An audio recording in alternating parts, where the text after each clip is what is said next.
You may not realize it, but you are currently funding some dangerous people. They are indoctrinating young minds throughout the West with their resentment-ridden ideology.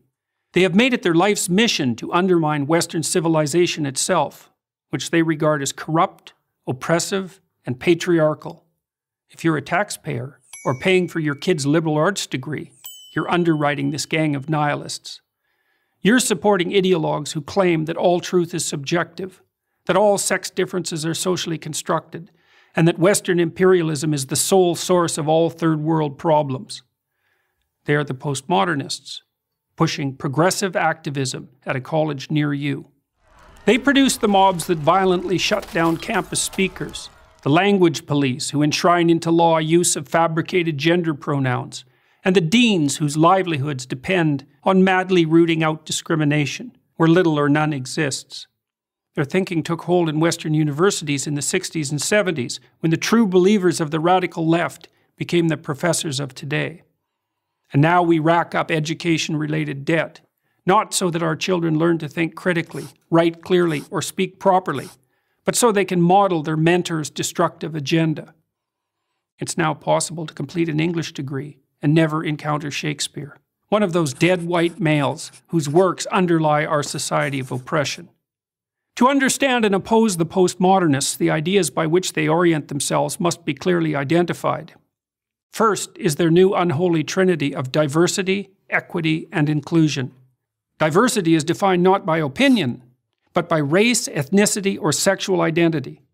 Equity is no longer the laudable goal of equality of opportunity, but the insistence on equality of outcome.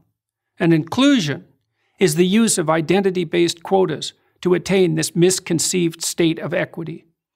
All the classic rights of the West are to be considered secondary to these new values. Take, for example, freedom of speech, the very pillar of democracy. The postmodernists refuse to believe that people of goodwill can exchange ideas and reach consensus. Their world is instead a Hobbesian nightmare of identity groups warring for power. They don't see ideas that run contrary to their ideology as simply incorrect. They see them as integral to the oppressive system they wish to supplant, and consider it a moral obligation to stifle and constrain their expression. Second is rejection of the free market, of the very idea that free voluntary trading benefits everyone.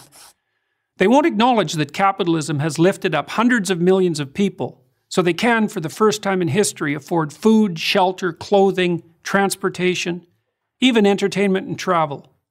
Those classified as poor in the US, and increasingly everywhere else, are able to meet their basic needs. Meanwhile, in once prosperous Venezuela, until recently the poster child of the campus radicals, the middle class lines up for toilet paper. Third and finally are the politics of identity. Postmodernists don't believe in individuals. You're an exemplar of your race, sex, or sexual preference. You're also either a victim or an oppressor. No wrong can be done by anyone in the former group, and no good by the latter. Such ideas of victimization do nothing but justify the use of power and engender intergroup conflict. All these concepts originated with Karl Marx, the 19th century German philosopher. Marx viewed the world as a gigantic class struggle, the bourgeoisie against the proletariat, the grasping rich against the desperate poor. But wherever his ideas were put into practice, in the Soviet Union, China, Vietnam, and Cambodia, to name just a few, whole economies failed and tens of millions were killed.